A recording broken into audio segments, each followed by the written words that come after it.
When the laughter came, it felt like the entire country joined in, jeering at Jeremy Corbyn and Boris Johnson. The pair were pitching themselves to the British people in the first of the televised election debates.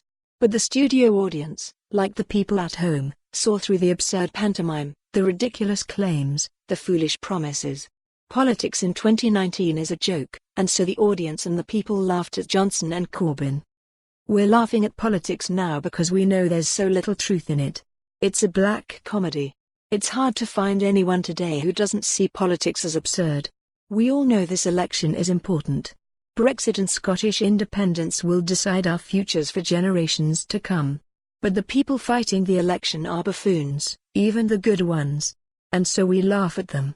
What a waste of our laughter. We need an antidote to all this.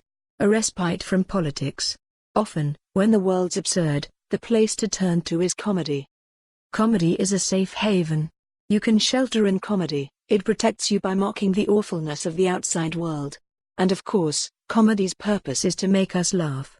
Not just the sneering laughter that cuts politicians down to size, but good laughter that makes us feel better about the world and ourselves. If you need an antidote to 2019, if you're in want of some laughter to flush your brain clean of all the ridiculous nonsense we have to wade through every day, then find a show called The Good Place.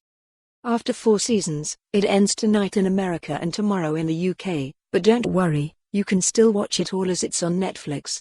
The show isn't getting the attention it deserves on this side of the Atlantic, which is something of a cultural crime, as The Good Place is probably the best sitcom ever made. The premise is this: a group of random human beings die and find themselves in the afterlife.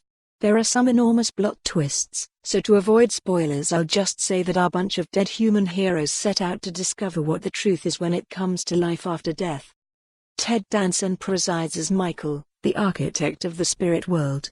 So you're in safe comedy hands. He plays his godlike character as a slightly camp New York dandy.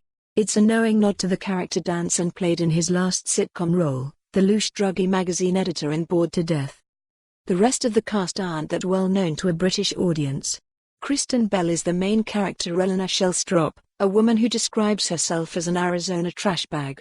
She's been sent to heaven by mistake and should really be in hell, the bad place. In life, she was a disgusting, horrible and cruel mess. In death, she's trying desperately to be a decent person. She's us, the everyman and everywoman character. William Jackson Harper plays Chidi, a dead philosophy professor. For more on this story, visit the news article link.